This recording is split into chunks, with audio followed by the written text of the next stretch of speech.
What's up, family? Gerald the Bossman here. You're tuned into the Bossman Show on AM 1010, AM 1430, 1055 The King. Let the King out at 105theking.com and the Bossman Show at bossmanshow.com. Hit me up on Instagram, The Bossman Show, Twitter at Bossman Show, and Facebook, Bossman Show. It's the Bossman on your radio. Listen to the Bossman Show with your host, JR, Saturdays at 9 a.m. right here on AM 1010, The King. What's up, good people? BetOnline is your number one source for all your betting needs. The latest odds, lines, and matchup reports for baseball, boxing, golf, and more. BetOnline continues to be the fastest and easiest way to place your wagers, including live betting and your favorite casino and card games available to play right from your phone. Head to the website or use your mobile device to sign up today and get in on the action. Remember to use your promo code BELIEVE, B-L-E-A-V, for your 50% welcome bonus on your first deposit. BetOnline, where the game starts. BS3 Network, changing the way you watch TV. Yes, BS3 Network, changing the way you watch TV, covering content and hot topics from A to Z, sports, music, society and culture, movie reviews, you name it, we have it. Check it out on bs3network.com or check us out on Roku, BS3 TV on Roku, as well as check out your favorite podcasts on all podcast platforms or Spreaker.com/BS3 Network. You are now tuned to BS3 Network.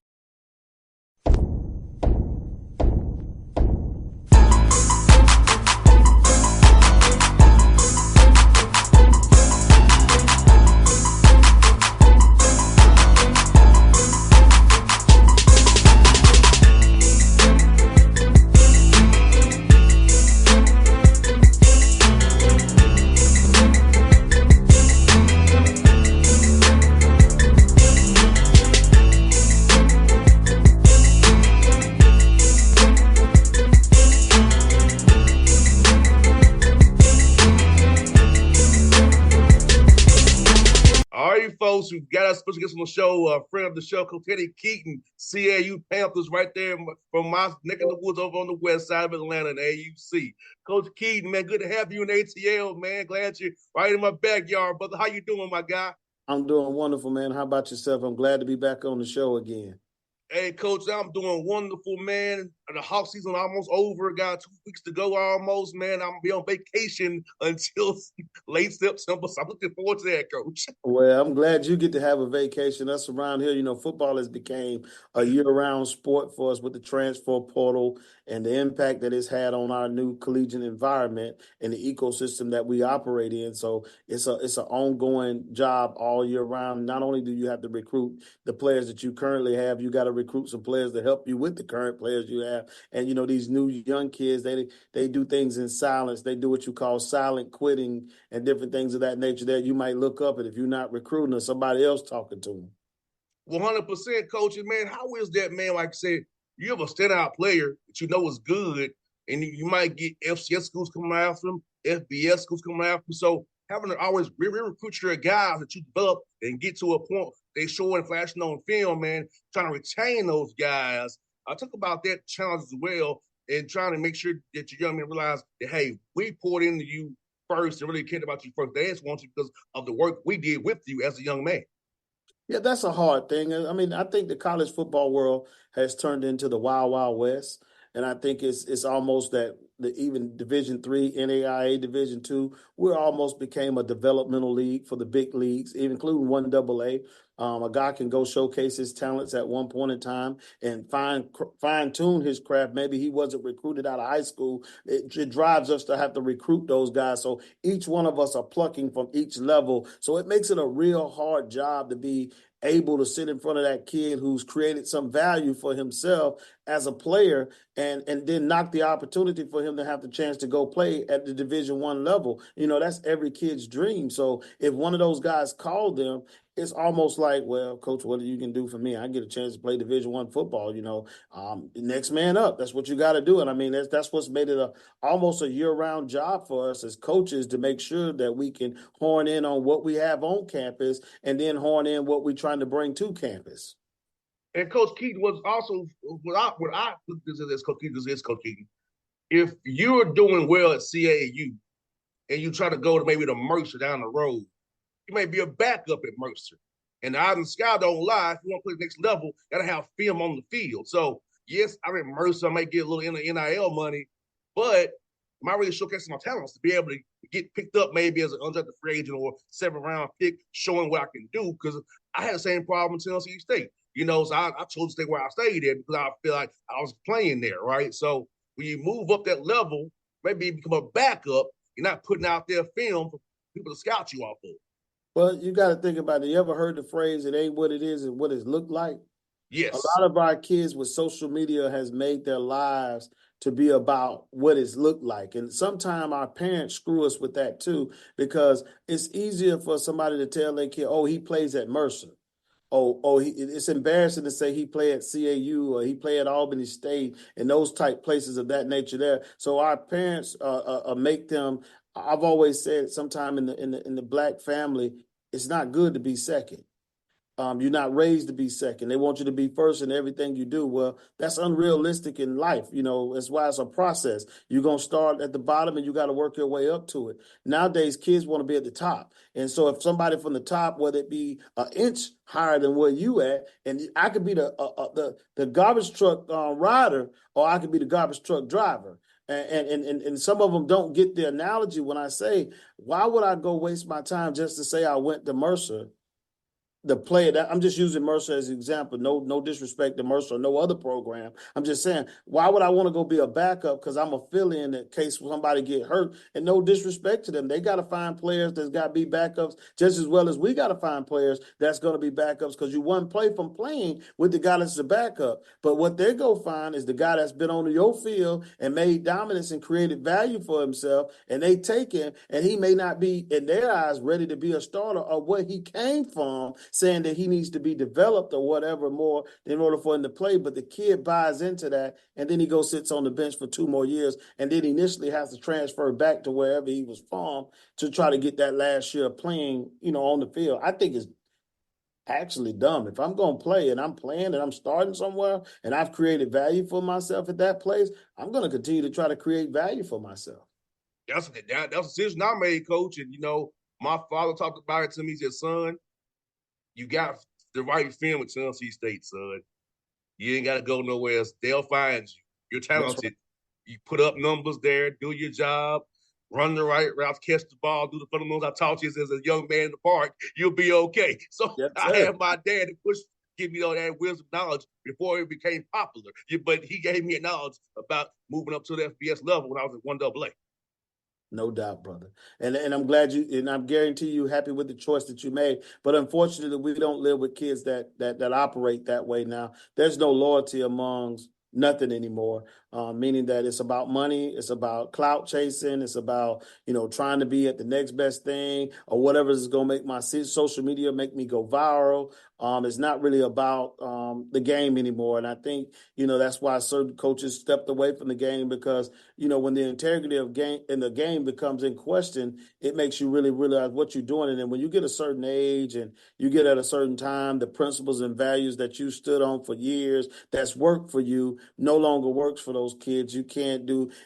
And I know there's people out there that disagree, that they say when coaches get ready to leave, they can leave. I like that opportunity for everybody to have an opportunity to be able to do something different if they have the choice to do it. But at the same time, it's the part where people now are taking advantage of you. They'll stay there, get work, do everything you got to do. You build them up and get them to that position where they can play, and they've created value for themselves. And then all of a sudden, they don't even have the audacity to come in and say, "Hey, coach, I'm thinking about looking at other options. I want to do something differently." They just leave, and now you stuck. And if you're not paying attention, you'll look up and half of your good team will be gone somewhere else. And now the portal thing, we got kids calling coaches themselves now to try to gauge the market. I'm like, wow, I could never imagine calling another coach to gauge the market in my same conference. That's right. And this is the real sad part about it. As a recruiter, and that's where I've cut my teeth at. A lot of people don't get it. Yes, I'm a decent ball coach, but I'm an even better recruiter, and that's what you have to be. You win ball games with Jimmys and Joes, not X's and O's, because I don't care who you got out there. If they can't execute it, then it really don't matter. But I think that the kids nowadays, we don't even get to talk to a high school coach anymore, because most of the time the kids, they got handlers that's handling those kids, and now they striving them in other places, getting them to do, and if they fall out with you about something that you may have disciplined them about or corrected them about, and I think that's another part of the game that people don't want to be coached anymore. They just want to play. Yes. And that really bothers me, that you don't want to develop or hone your talent to be who you want to be. Everybody want to be right. And they say this new generation say, well, coach, you're not coaching with positivity. Well, anything that you do from my perspective, the only way you're going to coach is going to be some degree of negativity that go along with that. But it's really not about you personally. It's about you correcting the behavior that you're doing.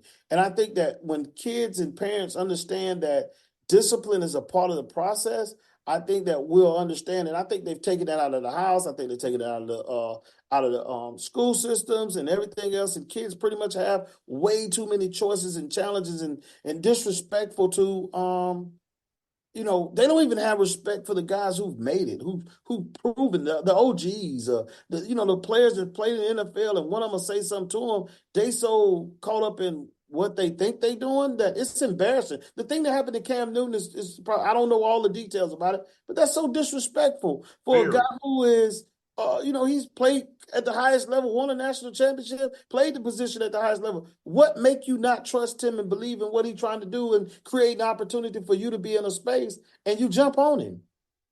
Exactly. It's just so embarrassing in coach like loyalty. LC Cole, Johnny Cole, I met them when I was a kid. And I still respect those men, and I'm almost 40 now. So loyalty and respect. I respect anything LC Cole put in me, Johnny Cole put in me, James Reese put in me, all them guys who got Ron Reed put in me.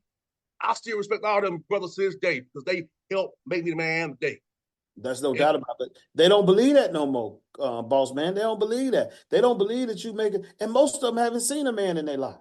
So that's another thing that hurts that situation, that they've been raised by a woman, and you see that and I have to be careful sometimes when I say that, but you see them having those women tendencies. They will argue back with you. They will not respect you. They will degrade you just because you made a choice that was best for the organization and not necessarily what was best for them. And that happens every day in life. When you go get a job, you go argue back because those people decided that they wanted to go in a different direction with another person. Are we going to sit up here and argue with them because you feel you better? Well, the way you do it is you got to produce the results to get what you want to get out of it. And a lot of them don't want that. They just want to play. Correct. And we have to develop and process. It's all about the process. We got to be process driven, because I know for me, getting better was something I did every day, Coach. My father had me in the park every day catching passes, running routes. He worked on my footwork, my hand placement, judge machine. My father invested in me doing things the right way. Well, and I don't think too many parents today just let the kids do whatever. These coaches who are coaching in youth football, Pop Warner, they have egos too. And it's about them looking good as well. So it's all of these different egos involved, and it's taken away from the game. Something such a great game to learn from and grow from. It's become more of an ego trip than it is about the game of football that we all love. That's right. And it's getting to be embarrassing. It's a side, and it's a pony show sometimes. And no matter what you do for the kid, no matter how much you give to him, that still don't guarantee that he going to respect you, and that it doesn't guarantee that he going to stay with you. So it became a game of right now. And I want to be clear on what I'm saying. I'm not saying that I'm opposing the kid having an opportunity to be able to sell himself to another level. But once you've made that decision, you got to rock with that decision to do what it is to do and be able to create the value you need to create wherever space that you choose to do that in. That's your choice. But don't try to play 3 or 4 sides of the fence with different coaches and different players and just be disrespectful about the whole situation. And you have greedy parents and different things. Now the conversation ain't about, can I play? It's more of a conversation, even at this level, about how can I create an NIL for myself? What kind of money can I make? How much refund check? And you went to school just like I did. We had to wait on that refund check. If it 100%. came, it's just what it is. And then you downgrade black college football like it's or this. But we was the first people to give you an opportunity. But now you come and create value for yourself. You want to go and take a dump on us. Mm-hmm. Exactly. And a lot of times you find out the hard way when you go up that level. You have to transfer back down to where you came from. Like I said earlier, Coach Keaton, it's amazing. Like for me, I feel so much more comfortable at Tennessee State than I would have at a Georgia State, but they didn't have football then, or a Kennesaw State, they didn't have football then. I was happy to be up there around people I was comfortable with and used to. Because going to camp up there from a child on, I was comfortable at Tennessee State. And it was away from Atlanta. I could focus on my studies and football and not worry about BS in Atlanta. So I was happy there. And I'm better for it today for all those people who poured into me. And they see me now, they're proud of me. They know where I started, where I came from, and where I went to. And that's for me, it's rewarding, Coach Keaton. It's too much of what I call transactional stuff going on. That's right. What can you do for me and not what we do for each other? And it's like, that's why I said, I'm still cool with Coach Reed, both Coach Coles, James Reese, all them guys are still in my life because it wasn't transactional. It's about, they really cared about me as a person.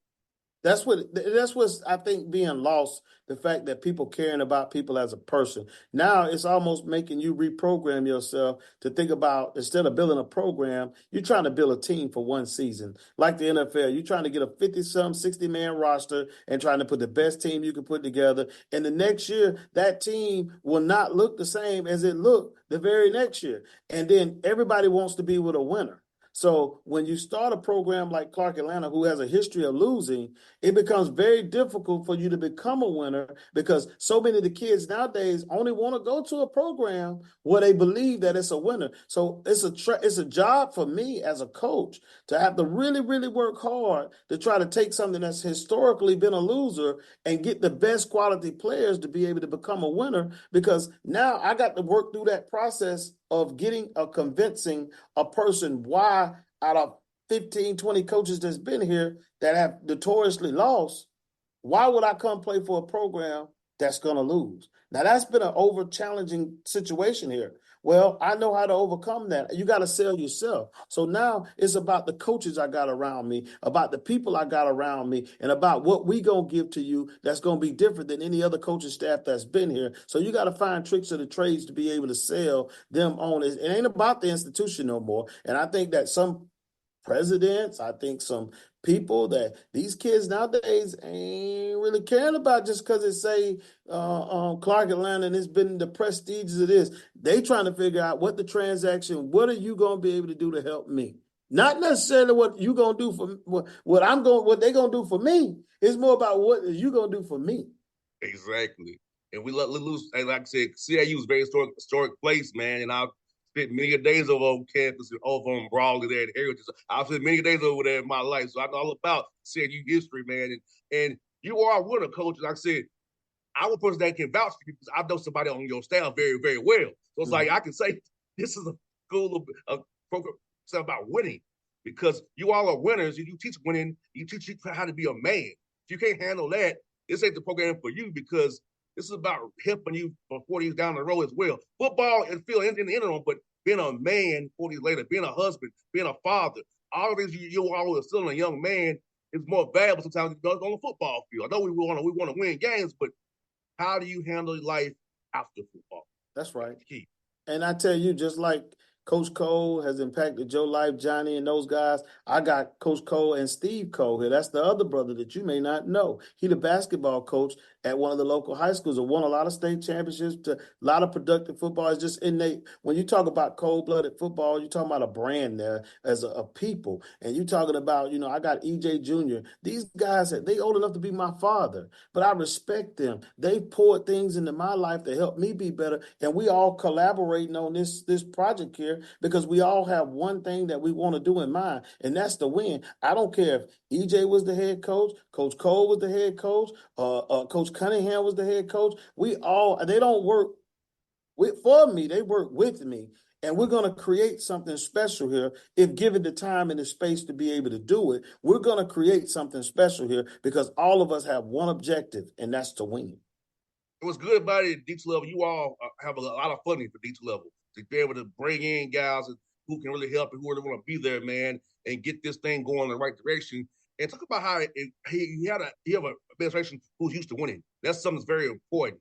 Talk about having some guys around you in the administration who used to win, who want to win, who want to build championships, who want to bring CAU sports up to where it needs to be like Alfred's done with the basketball side. About that, man, what you all doing, bring up the CAU Panther Athletics over there, man. I see something building over there, and I'm loving it. I always think it was a silent beast. But when you have the proper administration that supports athletics to the extent that I know that Dr. George French care about athletics, I'm sure there's some board members that bought into his vision of what he wanted to do, and I really feel they seeked out the best person for this opportunity because I mean this is in its own way it's a high profile job. I mean there's some people that would have wanted to have their hands on there, that would have been a part of this, but hiring a high profile coach, maybe a celebrity coach. That wouldn't have changed the culture. You got to find somebody that's willing to get their hands dirty, somebody that's going to build it from the ground, who understand how to build people into champions. That part right there is what I think Dr. French, Dr. Drew, and the committee that selected me understood that when you take a look and a peek into what Coach Keaton has been able to do with less.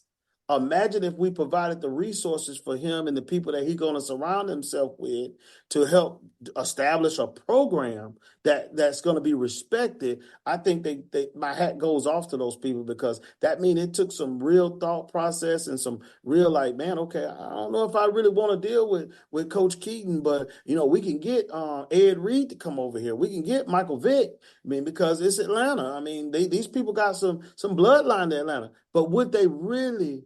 And that's no knock to Ed Reed. There's no knock to Michael Vick. There's no knock to none of those people. But have they ever really had to do stuff at the level that Coach Keaton had to do it at, where you got to wash the clothes, or the locker room may have to be vacuumed, or things got to be picked up. The trash around the stadium got to be picked up. You got to do things that other coaches wouldn't do. Some of these guys have played at programs where when they drop their towel, the towel going to be there. Or the locker room may not get clean for 2 days, and you may have to go in there and clean it. See, Coach Coble go in there and check that locker room. You played for him. You know he going to walk through it. You know that when he go to practice, he demands a certain type of respect of what's going to happen on the field. And you got people that ain't going to keep people just because other people want them. They're going to be able to have to add value to what we're doing, and we're going to command that standard all the way through, and that's how you change a program.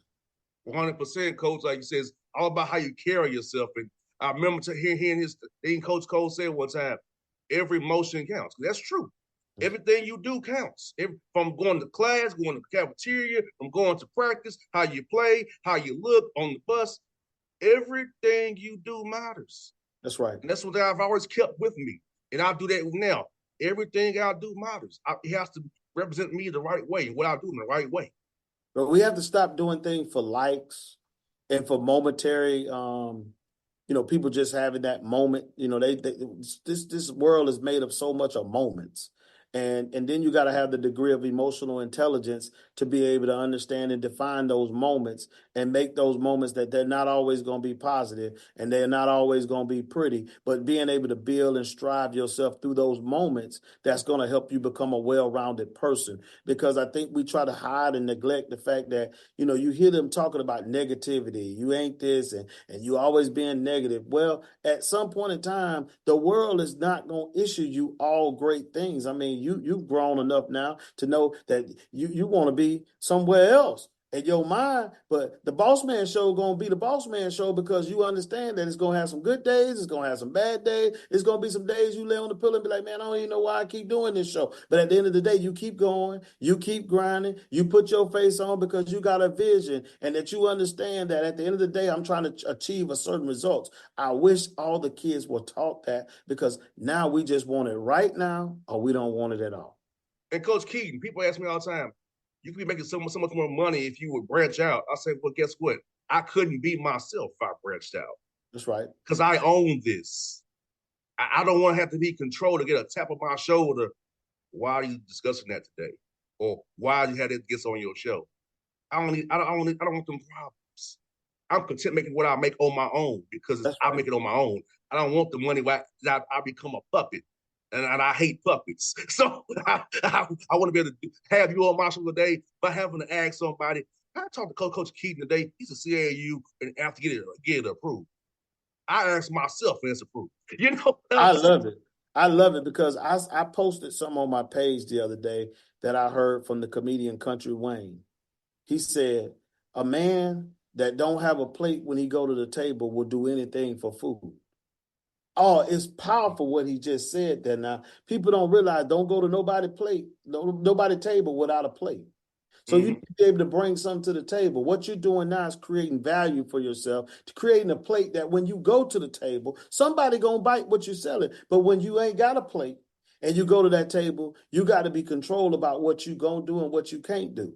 And that's the way people don't want to do no more. They want to just come to the table with no plate, none, no value, no nothing. And I like that you unapologetically you. We talk about Deion. Deion ain't changed. Deion is the same person Deion was when we watched him at the draft, when we watched him play baseball, when we watched him play it. Because if you grew up in that era and you watched Deion, you saw that's unapologetically Deion. So why can't he be who he be? Or do you want him to transfer and be a replica of somebody else or the person you created him to be? I respect the man. I respect what he doing. I like that. He not like your traditional coach. Like, they get on, they answer coach talk. He talk that talk. He talk it and he put it on there and he believe in who he is. And he gives young coaches like myself be like, well, I've been Deion for a long time in my own way, but I've been a little afraid to be able to open my mouth and say some things because you're afraid of the backlash that may come with it. 100%, Coach Keaton. That's why I do what I do. People ask me all the time, why do you interview people at D2 or NAIA? Because I can. And because I can talk to you different than I can talk to somebody else. That's right. And you understand what I'm saying, whether it be nonverbal or verbal. You get it. I don't have to explain myself or talk in code. I can just talk to you all as who we are to each other. That's right. That's why I do it. And to help you, give you a platform because they don't cover you unless something bad happens or you win a lot. That's right. It's not just because I want to talk to you because you got a new job. It's because either you winning too much or something bad happens. And that always irked me about the media. I said, I'm going to cover black college basketball, football. When something good or bad ain't happening, I don't care what your record is. I'm going to talk to you. I hit up every coach. Well, I'm appreciative of the opportunity. That's why when you call, I'm always going to make myself available for you because I feel like it's authentic. It's a bunch of people in the podcast world that I really enjoy listening to. I listen to all y'all podcasts. I accept the feedback because, my mom always told me you don't always want positivity. When somebody says something negative, there may be some in that thread that you may need to listen to that they see it from a different perspective than you see it at, and you don't have to address everything. I love everything about what we're doing at CAU. I love the administration at CAU. I think everybody's striving for one goal. What Alfred did is almost like, great. We talk about Alfred, but we can also talk about Jolene Moffo, that the volleyball coach, and the turnaround that she did. She didn't win a championship, but she turned the volleyball program around in 1 year. And then you could talk about the tennis coach, the new Coach Daniels that's came here. She's got them in position to be able to win a SIAC championship and be good in the tournament. We got a couple other sports like football, softball, and baseball who definitely need some work to be able to turn that page. But those guys put the pressure on us to make us understand that this is the standard that we're going to set at CAU, that all sports are going to be very competitive. And we can be an academic school, but we also can be competitive in our sports world too. No doubt, Coach Keaton. I'm gonna do everything I can on mine to help you, man. What you right? So you're over there in my old hood, so I gotta make sure I spotlight CAU. That's the school I was off on that campus a lot. I'll put it like that. So, I know why you was here. yes, indeed. Hey, Coach, Coach Copart. Remember, my girlfriend was the CAU. So when we wasn't playing spring semester, I was CAU's campus. That's right. with my college girlfriend at the time. So Let me tell you something, man. Clark Atlanta is a vibe. It's a whole vibe, and it's got its own lane. And I think that the more we continue to try to build a culture of being one exceptional university, it could run along with the Gremlins and everybody else of the world because they got motion around here now. I tell people I don't know how they haven't won in all these years because there's a lot of motion that come through here. All the superstars, all the celebrities, everybody gonna pull up at CAU. So I feel I didn't took on the conviction in my own mind that if you're gonna get this type of motion, we need to have something for the motion of kids. You imagine if your program start winning, how much more motion you could possibly get. Because I think they're just looking for a winner. They're looking for people that want to win here. And I think they hungry for a winner. And I think they got the right person at the right time in the right mindset with the right people that was put around me to do that. And I think we have the right leader at the AD spot and at the presidential spot. 100%, Coach Keaton. Like you said, man, I'm going to be there. I'm going to pull up on you guys myself because when y'all start playing, I'm going to be free. So I'm definitely pull up before the season starts. We don't start the season until like October. So I got time to come pull up on you in Western Panther again. I must say, basketball game to CAU, get people, I'll be real with you. It was more live when y'all played Albany State than it was ever Tennessee State sports basketball. When I was there. I'm dead since by that, coach. It was like more live. Hear me now, Bossman. I'm with you. I feel it. I'm talking about the vibe and I go to the game just because you need that energy. The energy I'm trying to translate some of that energy to the football field. I need y'all with that same energy that y'all go in that gym with. They come with that energy. Them two twins, they play with that energy. Man, it's just a lot that's been around here that's been like, man. How can we just get a tenth of that energy that they bring? They ready to play basketball when they come in the gym. I went all the way to the championship game with them. Like I'm a new fan, and I'm like I'm there I'm a coach. I'm one of the I'm supporting Jordan, but you fall in love with the kid, the cheerleaders, everybody doing what they do. I told somebody the other day that the band is the hardest working group on this campus. They always somewhere. They're a small band. But they sound mighty, mighty good. And my hat goes off to the people that work with them. I think everybody's trying to change the view of CAU. I agree with you on that, brother Keaton. I'm telling you, man, like I said, I felt because I came to the game. I didn't see you that day, but when Sean and them played and Allen played Clark that night, I didn't see that, but I was there to see Sean. I was like, I was there. I was there. I was like, man, I have to always admit now, I have a love for Allen University that probably nobody else could have. Because it's the first time you go in and you have the baby, you raise the baby, you built the baby, and you made it a winner. So that place will always have a special, unique spot in my heart. So anytime I see them somewhere, I'm going to go see them. Now, if we got to play each other on the field, it's business now. It ain't personal. It's still going to have the same love. It's like playing against your brother. Y'all might be against each other for that one day, but as soon as the day over with, you still got love for that place. And I want to see it succeed. I wanted to do the things. I think I had, when people ask me, why did I leave Allen? I said, I think I had done all I could do for Allen. I had done what I signed up to do, and I thought it was time for me to move on because I think sometimes people stay at a place a little too long that the success that they had, once conquered, now they try to do a little bit more, and it kind of wears off, and now you become like stinking fish. 100%. Yeah, man. So, yeah, Coach Keaton, anything you need me to do for you, brother, you right here in my backyard, I got you, man, for me to come over and do a live remote or something or do whatever. I'm in it with you, Coach, man. And you my guy, man. You got somebody love on your staff, man. So extension of what I'm used to. I know what you're all about. So I definitely help your players say, I know about what this is about, young man. Let me say it like this. I'm gonna say it like the folks in the ATL say, put up, shawty. Just put up.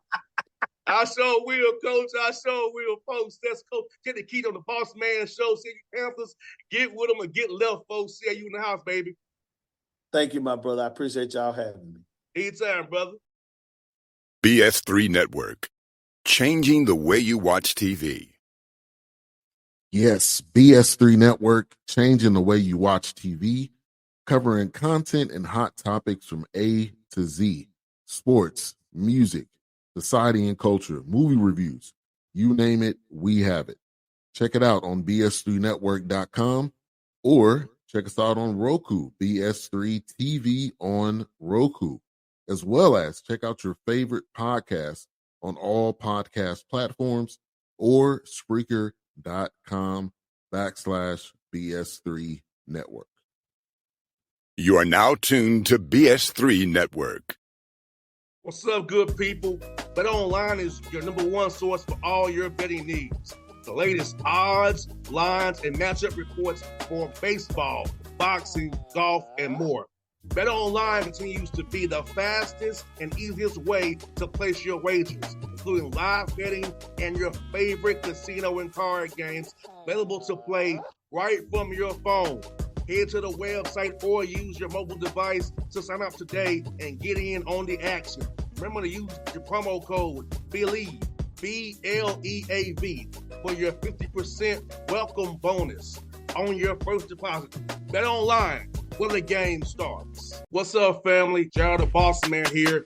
You're tuned into the Bossman Show on AM 1010, AM 1430, 1055 The King. Let the King out at 105theking.com and the Bossman Show at bossmanshow.com. Hit me up on Instagram, The Bossman Show, Twitter at Bossman Show, and Facebook, Bossman Show. It's the Bossman on your radio. Listen to the Bossman Show with your host, JR, Saturdays at 9 a.m. right here on AM 1010, The King.